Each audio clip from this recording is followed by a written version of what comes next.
Welcome to Spider-Verse Minute, the tri-weekly podcast where we watch Spider-Man Into the Spider-Verse 1 minute at a time. I'm Caroline Slater. And I'm her brother Sean. And today we are discussing Minute 62. It starts with Miles showing Peter the spider cape, and ends a minute later with Penny greeting the other spiders people. What did you end up titling this minute? All the spider people. Yeah, we do get the beginning of the introduction of the remaining cast of characters. We also get my favorite line in the whole movie, which we will get to when we get to there. Ooh, foreshadowing. But it is my favorite line in the whole movie. I will say it is said by Spider-Noir. Oh, yes. I try to quote it daily. The minute opens with Miles nodding at the cape, and I think this is a cape. Yeah, and pointing out like, hey, I could have worn this, but... Like, I totally could have worn the cape. I think this would have been a bad one to emulate. We kind of glossed over it last minute, but this cape was worn by a Peter that is able to save his Uncle Ben, but then goes on and like doesn't learn his lesson of like doesn't become a superhero and doesn't learn his lesson of great power and great responsibility. So he just becomes a giant jerk. And so I think there's better role models that Peter can look up or that Miles can look up to. Oh, definitely. That the version of Peter that spawned that cape. However, I will say the cape's kind of a cool look. It's got a very vampire look. It does. I think that's why I like it. Yeah, like a spider Dracula. I love the look that Gwen gives as she recognizes like the relationship that Peter and Miles have. Yeah. Why do you? I'm kind of curious. Why do you think they put that shot in of Gwen? I think it to help the audience sort of to show that she is starting to understand them a bit more, because so far she's kind of seemed to be fed up. Mm-hmm. Yeah, she's been very guarded around them. Yeah, and this is sort of her like, and with the way Miles talked about like, hey, you can be my friend. Mm-hmm. This is sort of like a little crack in her armor. She's got a sort of sad look, so it feels like it's her like starting to want that and realizing like, oh, I might be able to be friends with these people because they're also superheroes. Like they're in almost this exact same boat as me. Yeah. Yeah, I had a similar take. I just wanted to get your take on it as well, because I never really thought about it before. The thing that I'm like, why do you think they put that there? Yeah, it's also just, a way to humanize the characters. Yeah, I think it's a great way to humanize all three of them. Like, now we've seen Miles and Peter humanized quite a few times in this, but this is nice. Like, now there's a trio, and it's nice to see that they're all kind of together on this. If that makes sense?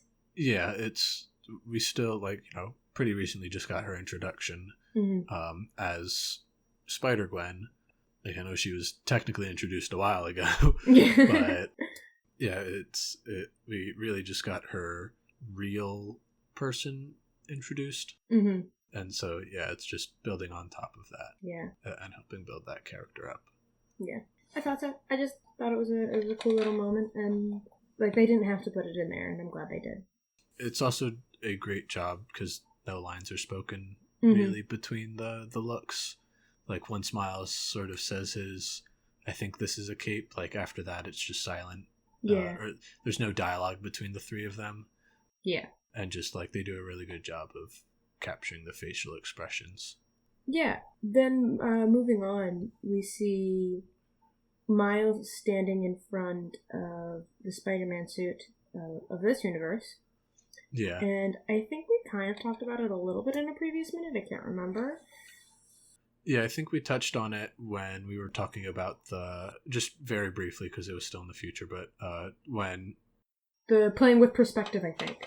The perspective and the Great Expectations. Yeah, because we talked about it a few times, and this is such a great moment of Miles, the perspective they do here of making Miles look so small, standing in front of this Spider-Man suit, and him having to physically look up at it, and his eyes not matching, and the reflection that they use to show, like, you can see the worry and, like, the fear in his face.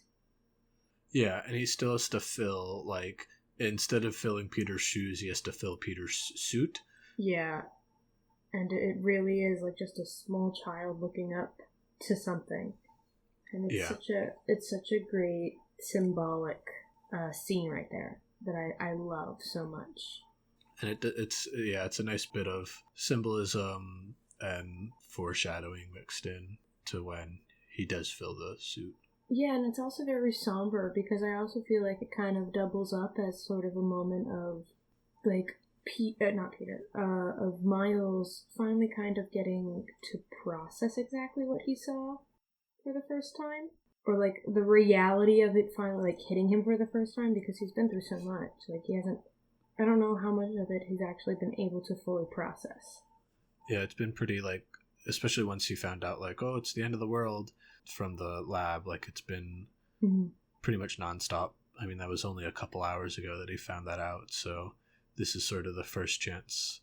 You know, he probably had a chance to breathe a bit from the bus ride, but depending on how long of a ride it was, like, that he still might have just been all, like, hopped up on adrenaline with that, and now it's finally, like, starting to die down. And yeah, this also could be a similar take I had, is also this could just be the first time he's really, like, maybe not reality him, but him thinking back to it. Like, he kind of thought back to it when they were at Alchemax and he went back into the lab, but I think this is really the first time that he's truly, like, really just thinking back what had happened on what he saw. Does it make sense? Yeah.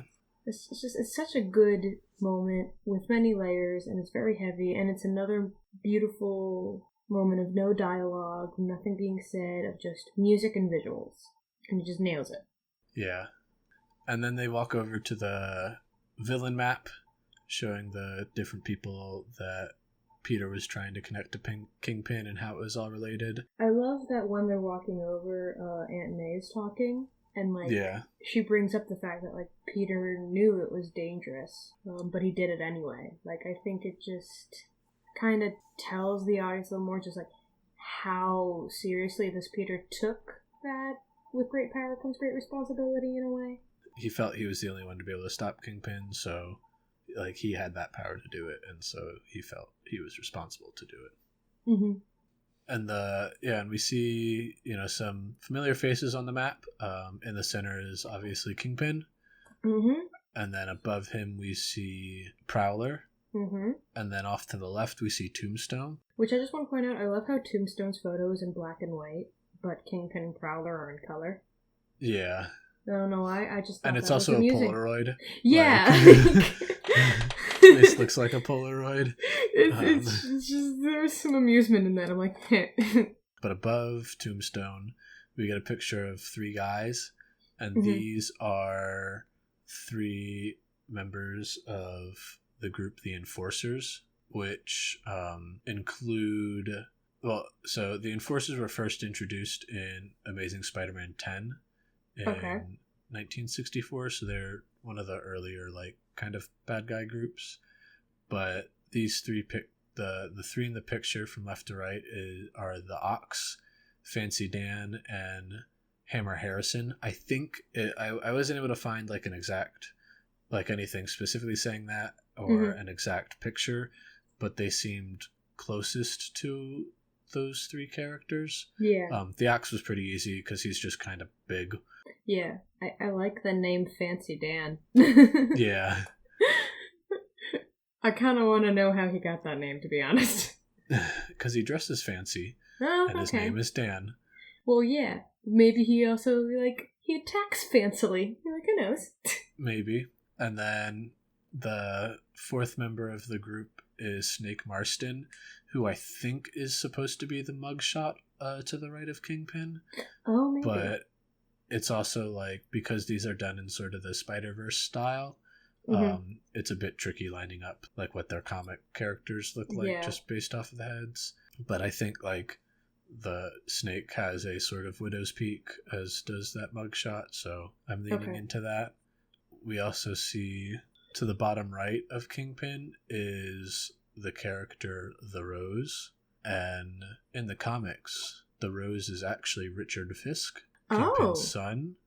So maybe Kingpin doesn't know who that is, and his son survived the car accident and is like trying to infiltrate him. Like he blames his dad, and so he's trying to infiltrate his organization to take him down. Ooh. Or it's somebody else different. Could just be somebody different in this universe. Yeah, but The Rose first appeared in 1970. That's like this is a total side note, but that's like the when the Teen Titans animated show was out. Yeah. And everyone was questioning who Red X was. Yeah. And the theory was that it was an earlier Robin. Like before Dick. Yeah. Because I forget which Robin do they say is that Robin in that show? It's pretty much Dick Grayson. It's not 100%. Like they kind of pull some things from the other from the other two, but they pretty much do in one of the episodes when they go to the future that Robin turns into Nightwing. So that's like a season 1 episode, and they went that heavy. I love that show. Anyway, but yeah, I remember when Red X was around. They're like, but like, okay, so who is he? And they were like pulling all of these alternate Robins to be. And it's like, okay, what if it's not a Robin, guys? And like, no, it's got to be a Robin. It's like, okay then. Yeah, I think the only reason people thought it was a Robin because it was Robin. Still love it. Anyway. And then it looks like 2 members of the Blue Man Group are also implicated. Top left. There's also another character like pasted over, or not pasted, but like hung over top of them that I wasn't able to figure out who that was. Mm-hmm. And so, maybe it's their manager. Because they're like, maybe, this universe has the Red Man Group, so maybe the Blue Man Group is like a cheap knockoff criminal band front for that. Oh, okay. Maybe. I see maybe where you're going. The Blue Men, instead of turning to a life of music, they turn to a life of crime. Crime. They use pipes and other household objects to rob banks. Yeah. I like how then I was like, Kingpin's going to be expecting us, we're going to be outnumbered. And I love the way Aunt May is like, don't be too sure. You're probably going to need these, and hands out name tags.